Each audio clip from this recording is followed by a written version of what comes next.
In this video on the causes of the Civil War, we will take a look at a couple of slave rebellions. Nat Turner's of 1831, John Brown and his raid on Harper's Ferry in 1859.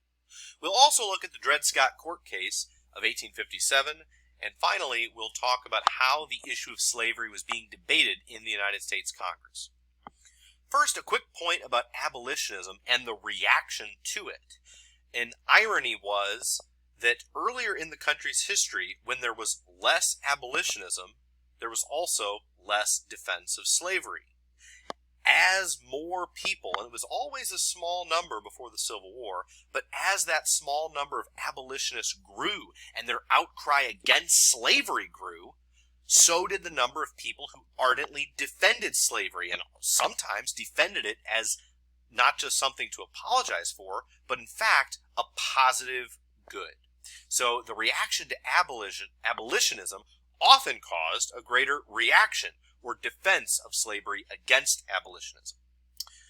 And so let's take a look at Nat Turner's rebellion, 1831. Nat Turner himself was a slave who began to claim to have religious inspiration, that he was a sort of a prophet. And he got many other slaves from the neighboring territory, neighboring plantations, to meet him after dark, and they planned a massive uprising. And one day in 1831, they did this and murdered nearly 50 whites, most of them in bed, using knives and swords and things they could get their hands on, and they had hoped to get all the slaves in the county and neighboring counties to join in with them. However, some slaves, as many of the owners claimed that slaves were members of the family, there were many slaves who did have some friendship or love or affection for masters. You did have some who maybe feared them enough that they didn't want to get associated with this. You maybe had some who simply, no matter how enslaved and beaten down and poorly treated they were, didn't believe in murder. And so a few slaves began to let the word creep out, and some whites escaped and began to call out the militia, and the militia was called out against Nat Turner and his rebellion, and the rebellion was put down by the white militias in Virginia, I believe. And many were killed, including Nat Turner, were killed after the rebellion was crushed. And they imposed all sorts of new restrictions on African Americans in the South. Whereas there had always been a legal right to assemble in churches, most black churches now were required by law to have a white minister. In few places where you did have African Americans voting or leading large assemblies or getting an education, they were rare because of race prejudice, but they were not illegal. Many thought they didn't have to be because race prejudice mostly discouraged that anyway. After Nat Turner's rebellion, you commonly saw these types of things be actually made illegal. And you saw a bit of a strengthening of the Southern militias after this to prepare for a similar type of a thing. And this very much startled and shocked most white Southerners, because there was the mantra that most slaves were satisfied with their state in life. And so to see a rebellion like this, where slaves murdered their own masters, was quite disillusioning and unnerving to many Southern whites. In 1859, John Brown is famous for a second thing that happened. He was famous, recall, from our previous lecture on Bleeding Kansas, for being the bloodiest man in Kansas, leading the Pottawatomie Creek Massacre. And then pro-slavery people retaliated by raiding his family's farm. But they were on watch for this type of thing, and even though his 30 members of his family and friends who were holed up on his family compound at Osawatomie were surrounded by nearly 300 men who were armed, they managed to fight a rearguard action after a small skirmish and escape and go into hiding for nearly 2 years. Well, now John Brown was back, and he was going to now attack and seize a U.S. Army base, the Arsenal at Harper's Ferry, Virginia, and seize the U.S. Army weapons there, leading a slave rebellion that would take these weapons to defend themselves, march into the Appalachian Mountains, and form a community of black-white harmony and a racially a place of that didn't have racial tension, sort of a black and white paradise in over the Appalachian Mountains. Because keep in mind, John Brown himself and his family, he's a white man who is an abolitionist and the most assertive and aggressive and violent of abolitionists. And so he puts his plan into action, and with his own family, friends, and with several free slaves, they begin this slave rebellion, and they seize the U.S. Army base, the Arsenal at Harper's Ferry, and they hope that thousands or tens of thousands of slaves would rise up and flock to them, but it doesn't happen. The Southern white militias do, and they surround Brown and his men inside the Arsenal. They pin them down into one large building called the Engine House, and when they won't come out, they set fire to it and wound and kill him. I think 2 of his sons are killed. He survives being wounded, is put on trial for treason, and hanged after the entire affair. This is an extraordinarily controversial thing. There were those who, of course, condemned him as a violent revolutionary and said, quote, "No man was more justly hanged." Others likened him to Christ, a man who would lay down his life for other men. Most people were probably somewhere like Abraham Lincoln and a bit in the middle, where they sympathized with his intentions but condemned what he did to accomplish them. He at times was known as the meteor of the war, a meteor like a comet. In this time, it was less thought of this way, but it was still in the folklore that meteors or astronomical signs were seen as bad omens or signs of bad things to come.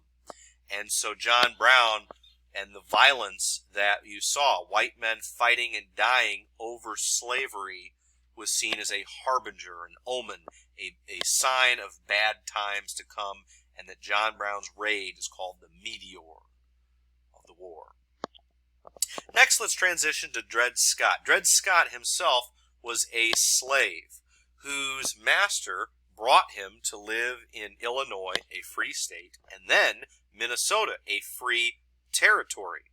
You see, there had been a principle of once free, always free, that the slave trade had been abolished, that someone born into slavery could be a slave, someone who was already a slave could be a slave. But once someone was, and if you were a slave, you could be voluntarily freed by one's master. You could purchase, or someone else could purchase your freedom. So if you were a slave, you could become free. But once you were free, you were always free. It was seen as unjust, again, for a system that enslaved people, unjust to actually enslave people. Slavery was a condition that someone only could legally have if it was the only condition they had ever known, since the slave trade had now been abolished. But once free, always free had been struck down in 1852. This happened as a result of the Compromise of 1850, which strengthened the fugitive slave law. Southern owners, particularly in the upper South, like Maryland and Virginia, they were very dismayed by how easy they felt it was for a slave to cross their state border and get away forever. And so, just because someone had temporarily lived in a free state no longer meant that you were free forever. And so, such as when we talked about the Underground Railroad, many runaway slaves would go all the way to Canada so that they would be free even from the fugitive slave law, which would drag them back in slavery.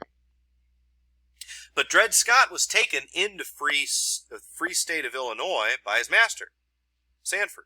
He was then taken into free territory, Minnesota, by his master. So even though once free, always free for the states had been struck down, the Dred Scott case, which had to be brought by friends of Dred Scott, white admirers who had money and legal standing and knew the law, Dred Scott, being a slave, had no access to any of that. but there were white abolitionists who wanted to use his case as a way to attack slavery. So they brought this case against his owner Sanford, and it went through federal court all the way to the Supreme Court, and they argued that the Missouri Compromise banned slavery in Minnesota, and the Missouri Compromise was federal law, and due to the supremacy clause in the Constitution, federal law, the Missouri Compromise, superseded a state law which said Dred Scott was a slave. So it went all the way to the Supreme Court, which ruled against Dred Scott, keeping him in slavery. Now, the same white friends and admirers, I believe, purchased his freedom after the case. Dred Scott sadly died, I think, shortly after this. But so he ended up becoming free shortly after, but not because the court said he would be. The court said he deserved to remain in slavery, and Chief Justice Roger Taney went way beyond the simple issue of whether or not Dred Scott legally should be a slave or a free man, and he went way beyond the scope of the case in a type of a statement called an obiter dictum. In this, he went way beyond the case, and he said not only is Dred Scott still a slave, but the Northwest Ordinance, that law that's as old as the Constitution itself, unconstitutional. The Missouri Compromise, that thing that had settled all these hot debates about slavery for now nearly 30 years, unconstitutional. Never should have happened. For he goes beyond that and says all persons of African descent are not citizens, whether slave or free. Even a free black man is not a citizen of the United States, says Chief Justice Taney and the majority opinion. And furthermore, he goes far beyond that, even being so bold as to state that no black man has any rights a white man need respect. Wow. This is the decision of the Supreme Court, and they state that the government, the Congress, cannot ban slavery in the territories, seeming to rule that Position 1 and Position 3 discussed in our previous videos are unconstitutional. Recall those four stances. 1, Congress could ban slavery and all the territories could be free. Position 2, all the slaveries could be slave. Position 3, they could draw a line.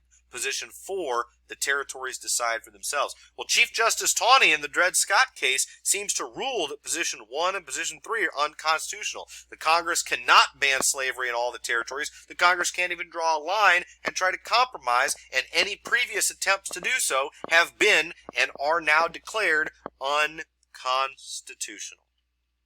Wow.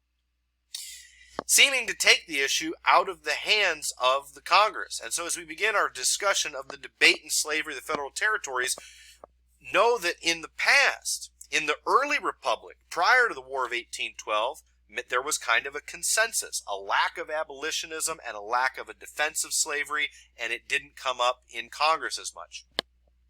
In the 1830s and 40s, as people wanted to bring it up more, they actually passed rules against bringing it up, such as the gag rule in the House of Representatives, in force for nearly 15 years.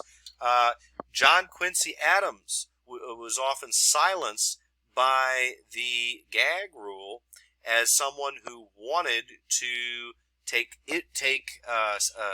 action on slavery, but was silenced, and he would use parliamentary tactics to try to get around this. Others would use these parliamentary tactics to silence him, but they were basically anyone who brought up any subject of slavery was they could bang the gavel and be declared out of order and told to sit down and stop talking, and they'd have to do so.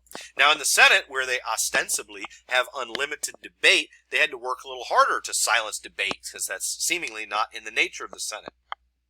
However, John C. Calhoun famously came up with a unique parliamentary notion that we will not silence debate, we will have a debate on whether or not to debate slavery. And so it's whether to consider the question receiving the petition. So they would have a big, wide-ranging debate on whether they should have this other debate.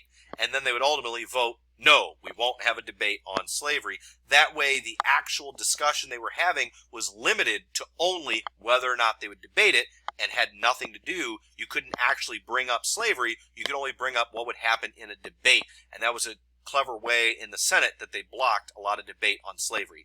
Next time, we'll go deeper on slavery in the federal territories. Thanks for watching.